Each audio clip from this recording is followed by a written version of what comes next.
Então, estávamos falando da importância da razão, da personagem razão dentro desse conjunto dessa estrutura que o texto do livro da Marguerite Porret introduz. Né? É preciso destacar que, vamos colocar aqui, não, vamos colocar aqui o meu esquema. Importante destacar que a personagem razão, quando ela fala sempre de uma perspectiva ligada aos poderes que ocorrem dentro do mundo. Né? A gente já falou sobre essa palavra. Geralmente, mundo significa os poderes seculares, urbanos, instituídos, em que a igreja faz e não faz parte, mas no geral a igreja ela legitima um modo de vida recluso, fora do mundo, né, justamente para desenvolver esse,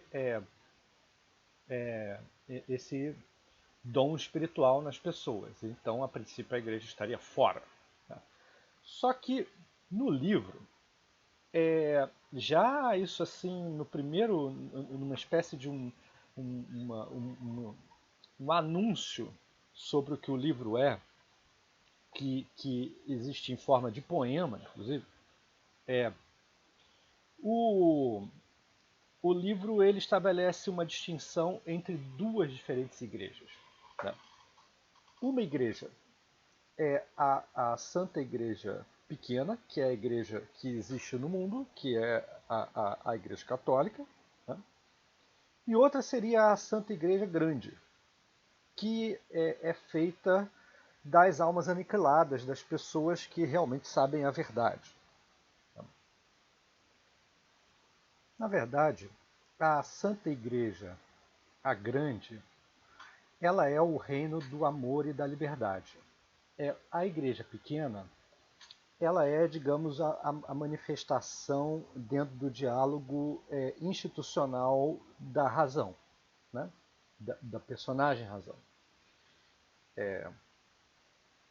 Então, na verdade, essas personagens elas estão representando diferentes instituições. Uma instituição que existe na Terra e que é imperfeita e que a Marguerite Porret ela faz uma série de críticas e ela coloca, assim, em geral, ela coloca que todos os representantes da Igreja Pequena, ou seja, da Igreja Católica, obedecem à razão e com isso não conseguem alcançar os níveis mais altos de realização espiritual. Né? E acabam não entendendo o que ela está dizendo. Né? Isso é uma acusação muito grave, né? Obviamente.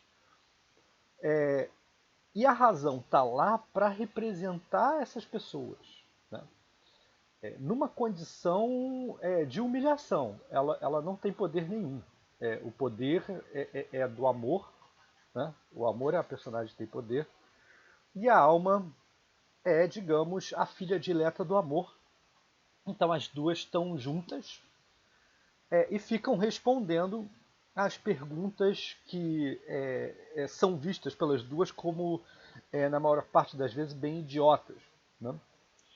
Então, esse tipo de tratamento literário que a Porret faz, a razão, associando diretamente à instituição, né, e colocando num nível inferior, e durante todo o diálogo, apresentando essa personagem que representa a instituição de uma forma como uma figura que não tem muita inteligência e não vai muito longe, né? Isso não há sombra de dúvida que isso é muito grave. Né? Somando ainda o fato da da escritora ela ter defendido a divulgação do livro, ter trabalhado na divulgação do livro, mesmo depois de condenada, o livro, ainda resolver continuar divulgando o livro, inclusive deu um exemplar para um bispo, entendeu? Enfim, não, assim, ela foi muito atrevida, né? Então, a, a Santa Igreja Pequena e a Santa Igreja Grande, elas chegam a participar como personagens mesmo do diálogo, né? E a maioria dos outros personagens, né, por exemplo, de vez em quando a gente tem um nome que é o intelecto da razão. Depois tem a altura do intelecto do amor. Depois aparece a luz da fé. Depois aparece verdade. Depois aparece justiça divina. São personificações ou poderes da alma, ou, quer dizer, ou são personificações de poderes da alma, ou são atributos divinos. Né? Mas chega um momento em que o próprio Deus também entra na discussão, falando como a Santíssima Trindade. Ou às vezes, na pessoa do Espírito Santo, aparece o Espírito Santo no momento, e uma vez aparece a pessoa do Pai. O curioso nessa história toda é que o próprio Cristo nunca fala. Né?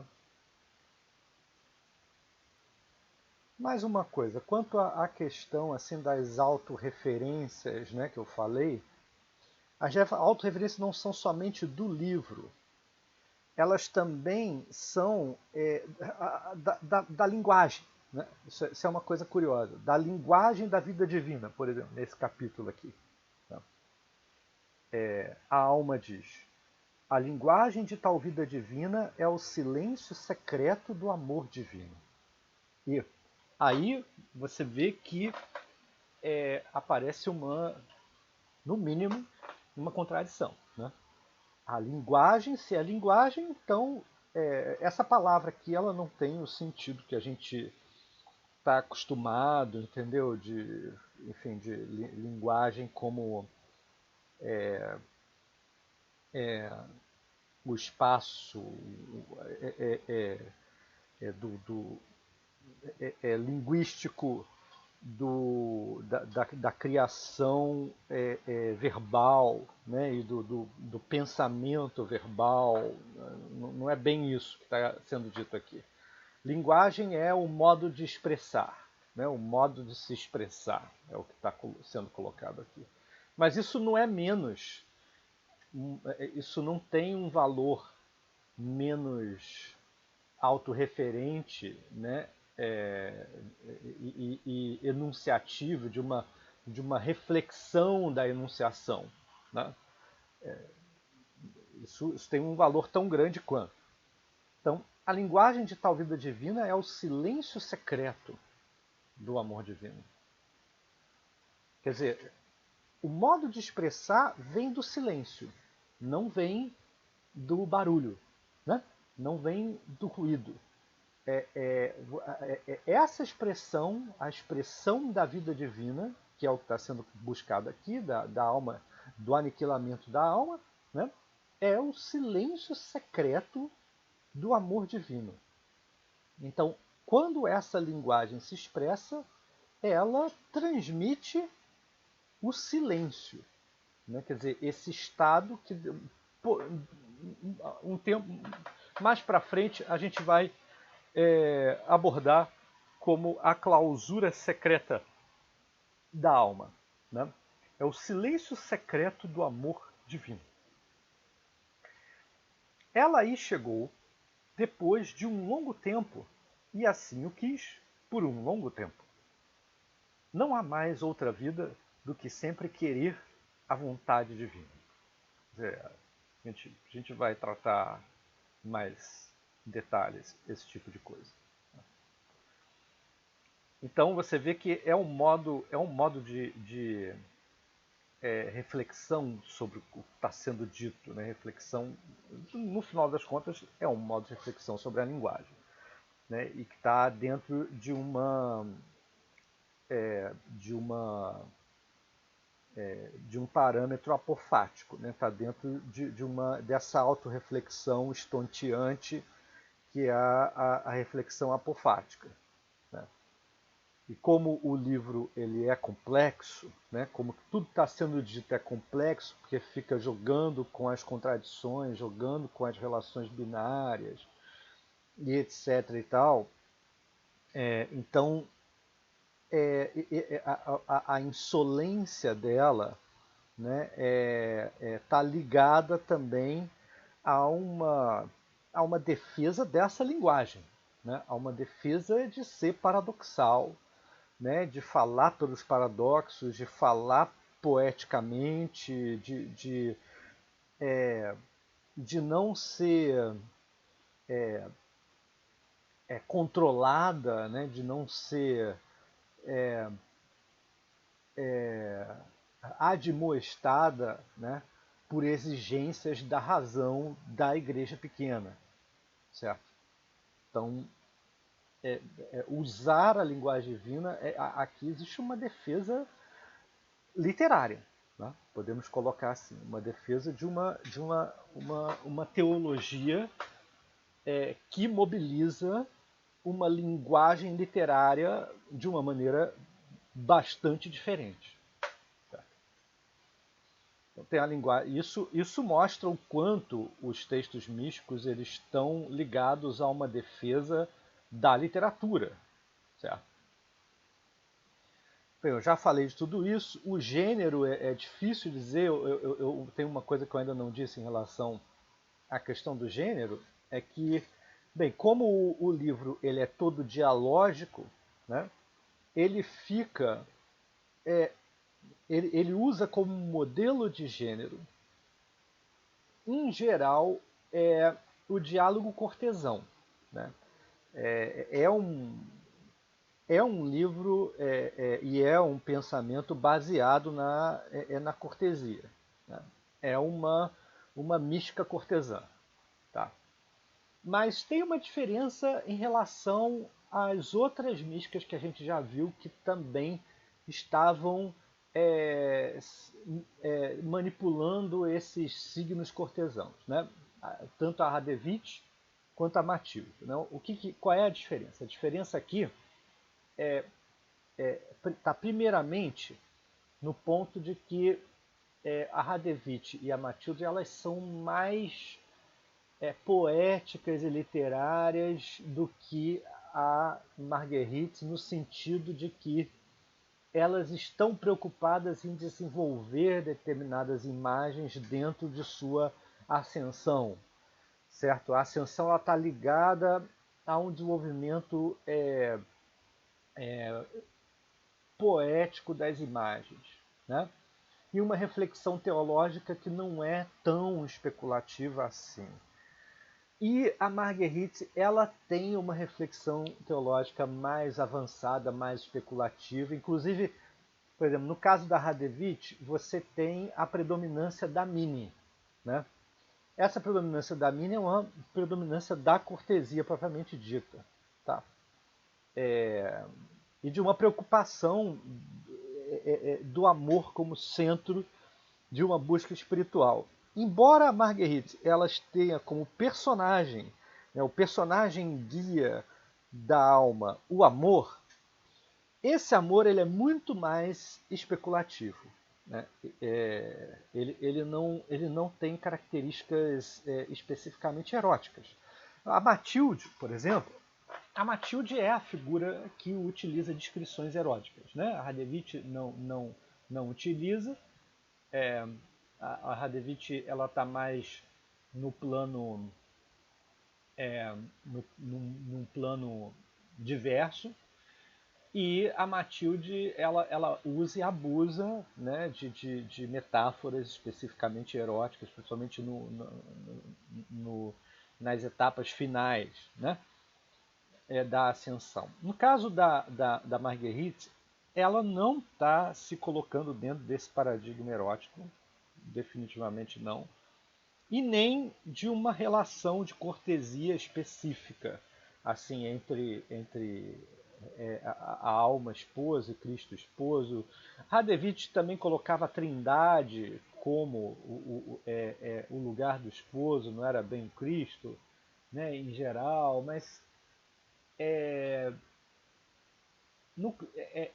o importante aqui é que a Marguerite ela tem uma elaboração mais teológica mesmo, assim, no sentido de um pensamento.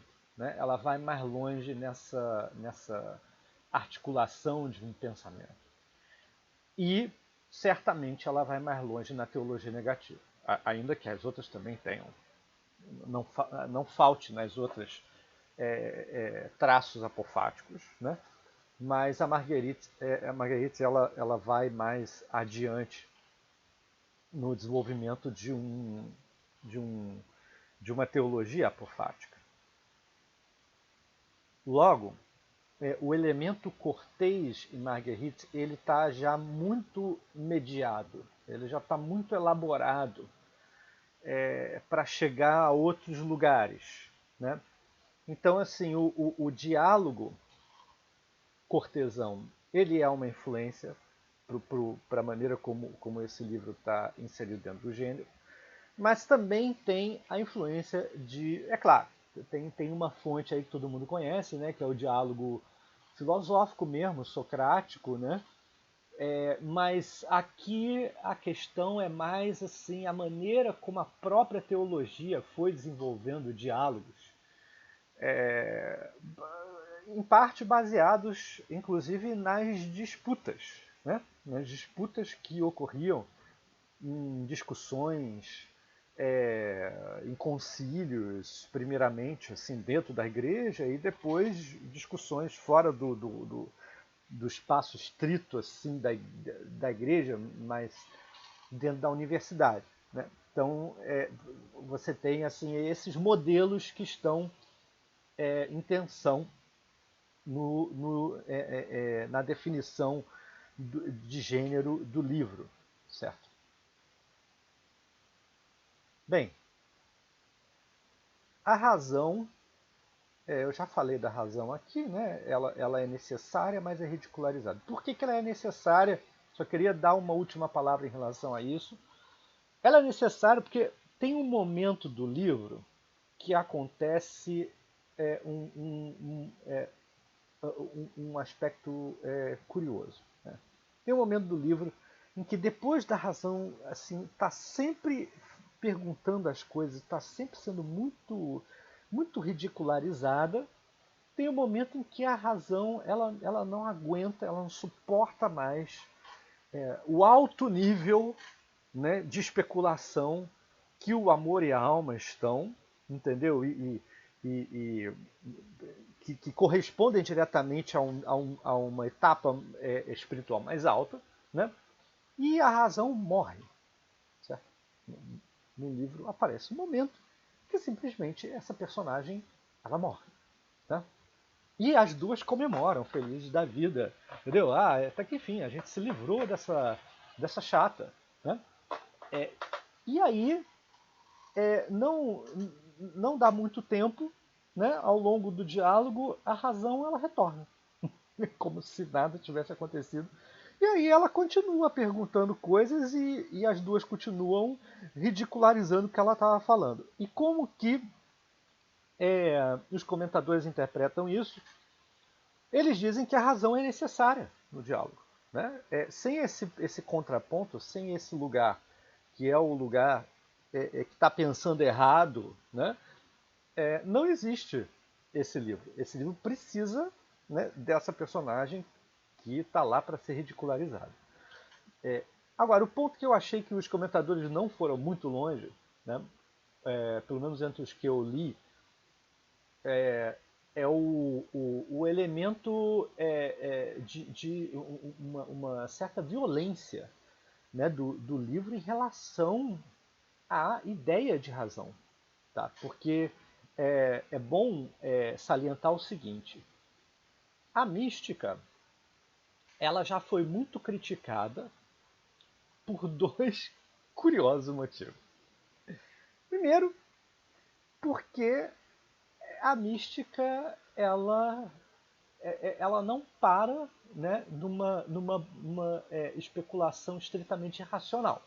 Né? Ela não para num trabalho da racionalidade em torno dos preceitos de não contradição, né, e encadeamento causal, que são aquelas características básicas que o Humberto Eco falou, eu já falei em outro vídeo aqui para vocês sobre isso. E que a linguagem hermética, né, ou a linguagem mística em geral, elas vão mais além, elas querem ir mais para adiante. Né? Então, a mística foi muito atacada por ser irracional. A mística geralmente é chamada de irracional. E ela é muito atacada por causa disso. Né? Bem, só que na história da mística que a gente viu, tá? Até Marguerite Porete, tá? Até Marguerite Porete, nenhum texto místico se arroga, entendeu? Como algo, orgulhosamente, como algo que está contra a razão. Entendeu? Todos os.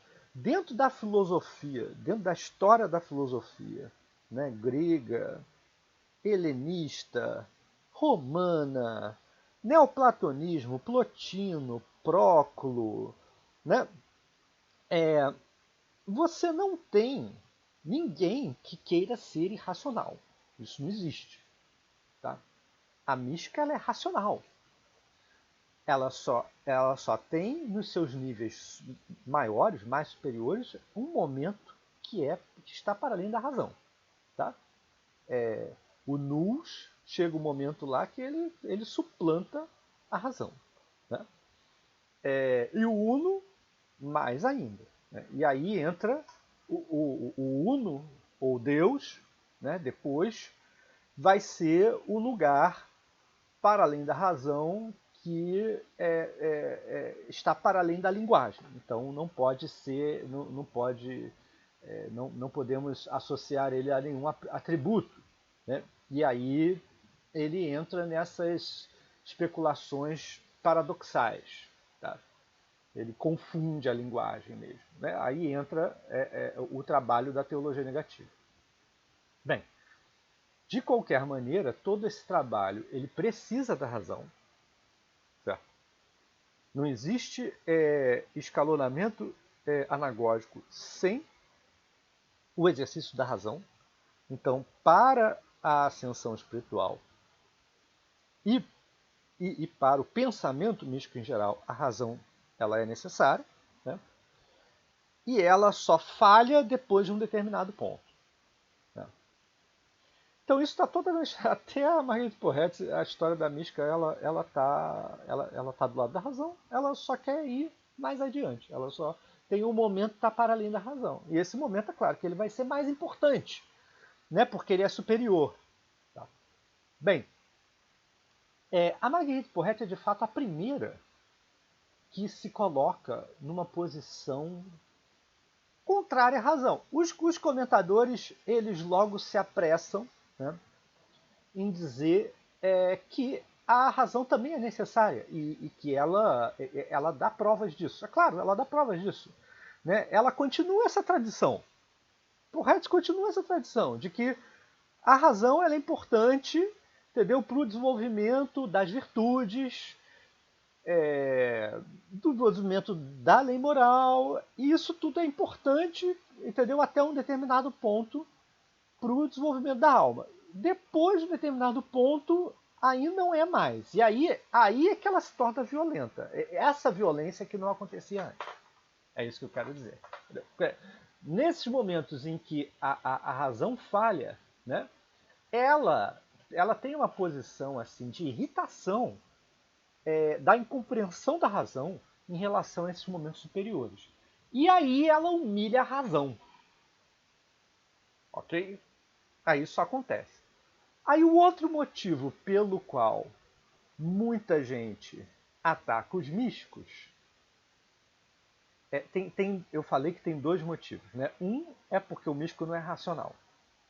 Dentro desse motivo, a Porrete ela pode agora, porque a Porrete ela foi descoberta Assim, o texto ele já existia já há muito tempo, mas não sabia quem era o autor. Aí foi descoberto o autor lá pelos anos 40, tá?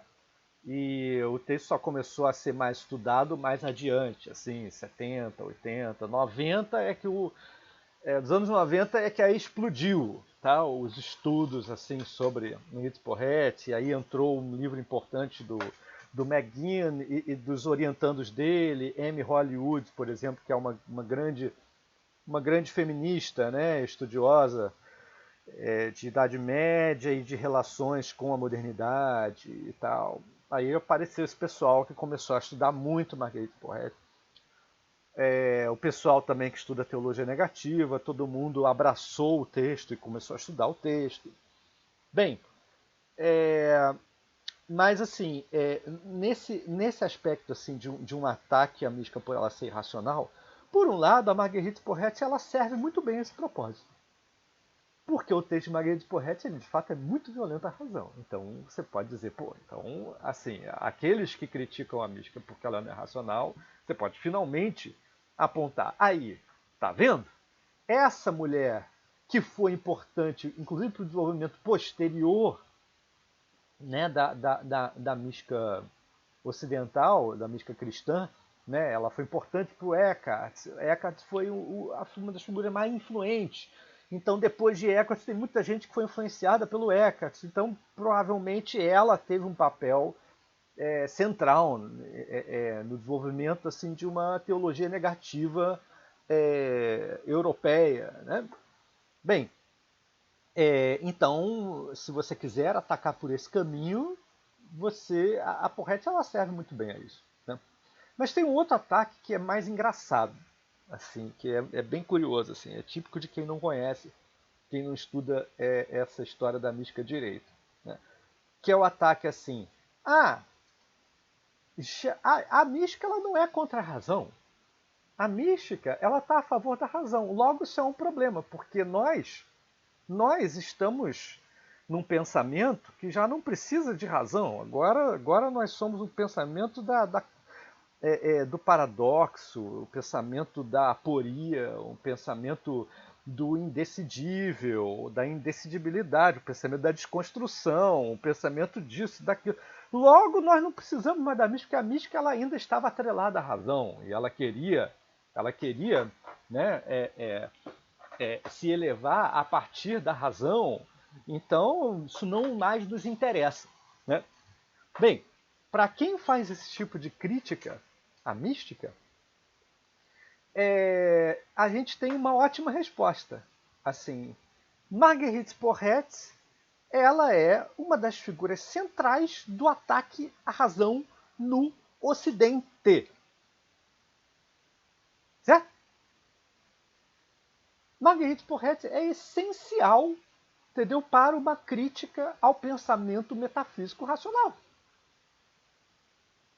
Porque ninguém antes dela e durante o tempo que ela viveu fez um ataque tão insolente à razão. E isso merece ser muito destacado. Né? Um ataque com recursos literários muito avançados, um pensamento teológico que está alicerçado na teologia negativa, está alicerçado em Dionísio, entendeu? Em Pseudo-Dionísio de Areopagita, está alicerçado dentro dessa tradição, né? E está radicalizando essa tradição. Isso merece ser muito destacado. Vindo de quem? De uma mulher. Né? Assim, não podemos colocar isso como um elemento menor, entendeu? Um elemento que não merece muitos comentários. Né? Isso é um elemento central. Tá? Bem, e aí a gente vai encontrar no texto afirmações sobre o amor, ele ser sem porquê. Tá? Esse é um motivo, tá? Literário, o sem porquê, que aparece em alguns momentos no texto e que apareceu em outros textos de mulheres anteriores. em especial em Beatriz de Nazaré, segundo McGinn. Mas quem realmente desenvolveu esse motivo foi a Porret também. Tá? Eu vou dar continuidade sobre esse assunto no próximo vídeo.